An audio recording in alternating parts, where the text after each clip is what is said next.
waktu sekolah dan dididik guru itu lama kenangannya Pak ya. Waktu kita mondok lama kenangannya, nggak bisa dilupakan. Saya hari ini luar biasa, saya berjuang kemana-mana, buat ini buat itu, saya teringat selalu dengan guru saya. Nah, itulah jasa seorang guru.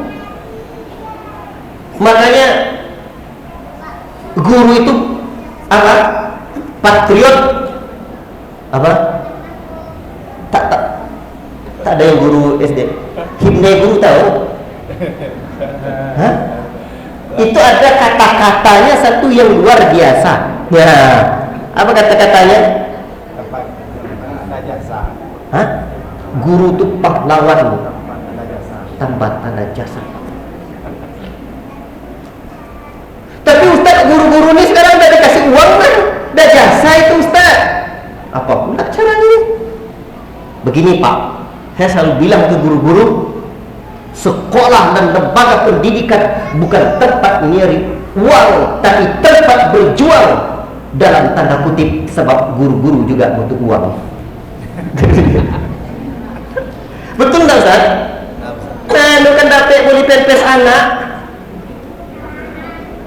tapi orientasi seorang guru bukan semata-mata uang, sebab sekolah bukan tempat nyari uang Pak orientasinya, namun tempat berjuang. Kalau nak cari PT banyak, salah alamat, jangan jadi guru, jadi pengusaha. Nah, pengusaha apa? Terserah lah, nak pengusaha ome, nak apa? Sawit. Nah, itu banyak PT dia. Tapi jadi guru, maka jadi guru Pak, kalau tidak ikhlas ruginya minta ampun. Sudahlah uang tidak dapat banyak, pahala juga tidak dapat, rugi. Makanya jadilah guru-guru pejuang yang rela berkorban, menghantarkan murid menjadi orang-orang yang bertakwa dan memiliki akhlak mulia.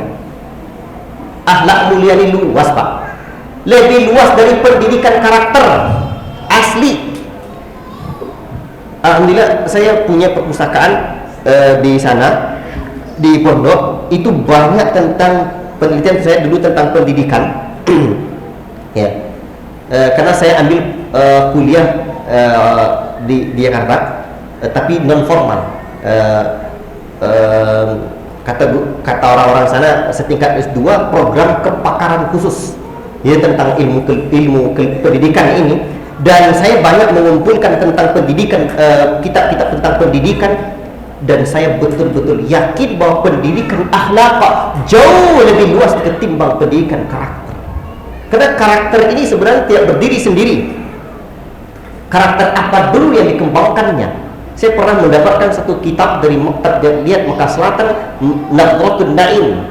Ya, itu satu kitab yang membahas tentang akhlak Rasulullah. Di kitab itu disebutkan 200 akhlak terpuji dan 160-an akhlak tercela, seingat saya. Oh, bayangkan tuh. Pendidikan akhlak ini luar biasa. Dan sekarang ini kita harus menyadari bahwa umat ini rusak. Lam yusliha akhir hadhil ummah illa bima ashabihi awalaha. Takkan pernah elok umat akhir zaman kecuali apa yang telah pernah membuat umat terdahulu menjadi elok. Nabi tercinta telah menyebutkan, innama bu'ithu liutammima makarimal akhlaq. Hanya saja aku diutus untuk menyempurnakan akhlak manusia. Dan Rasul dipuji oleh Allah, wa innaka la'ala khuluqin azim. Sesungguhnya engkau memiliki akhlak yang agung. Luar biasa. Kalau sebuah pendidikan karakter itu Pak, pendidikan karakter sekarang ini atau pendidikan akhlak dalam agama kita ini minimal ada 4. 1, keteladanan. 2, motivasi. 3, penerapan kedisiplinan. 4, evaluasi. Maka ada keteladanan. Kalau sekarang ada pendidikan karakter, karakter apa dulu yang harus diterapkan, dan kita harus punya role model. Apa itu role model? Uswahnya, yang diteladani siapa. Dan ternyata role model pendidikan, role model itu sosok yang dijadi acuan untuk model itu.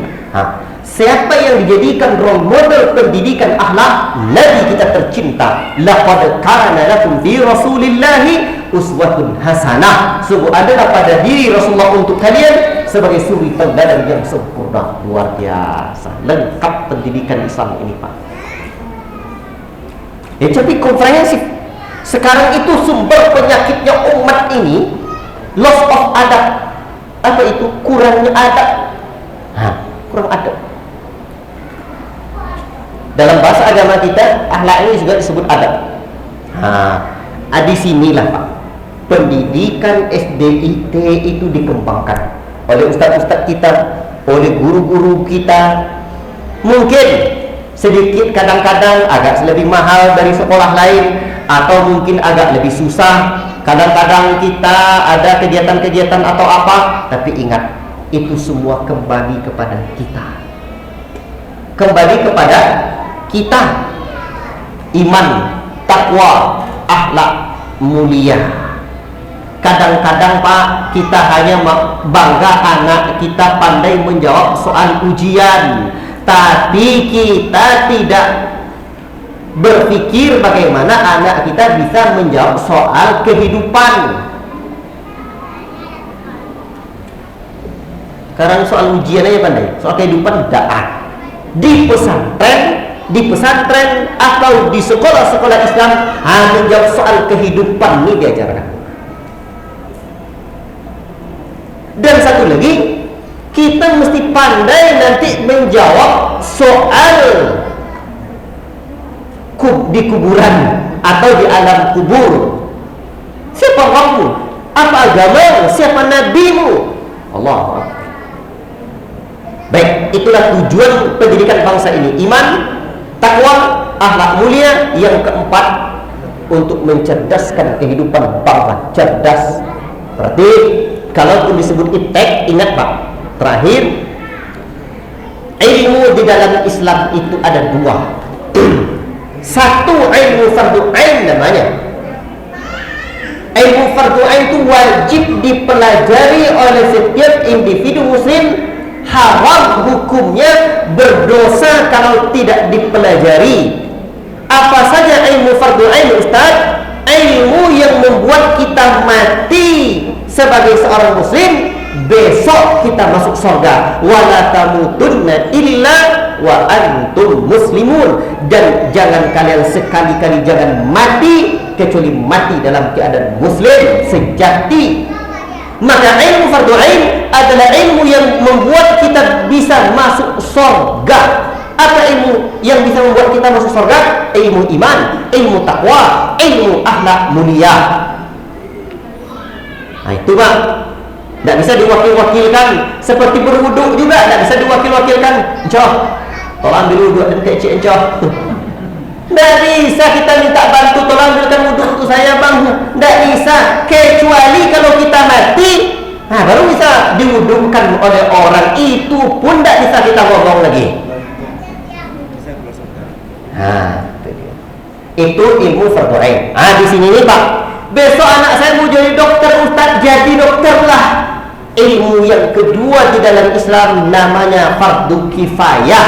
Apa itu ilmu fardu kifayah? Ilmu yang mesti didapatkan oleh satu orang atau satu kelompok dari satu masyarakat itu, seperti ilmu bertukang, ilmu bertani, ilmu kesehatan, dan ilmu fardu kifayah yang lainnya. Kalau tidak ada dokter itu kok dia pahlawannya. Kalau tidak ada yang pandai lukang, Pak, pun di rumah tidak bisa. Maka silakan, tapi ingat, jangan pernah tinggalkan ilmu fardu ain yang menjadikan kita mati masuk surga. Jangan sampai tertinggal. Bahaya. Nanti asih ilmu fardu kifayah, mati masuk neraka. Sakitnya tuh di sana loh, Mas. Kalau di sini, di sini tengah. La ilaha illallah. Bapak-bapak yang saya cintai karena Allah SWT, dan cukup waktu kita, dan saya akhiri. Inilah 4 hal tujuan pendidikan nasional yang sungguh sangat mulia. Syarat selaras dengan tujuan pendidikan dalam Islam. Wa ma khalaqtul jinna wal insa illa liya'budun. Tidak aku ciptakan jin dan manusia melainkan untuk beribadah.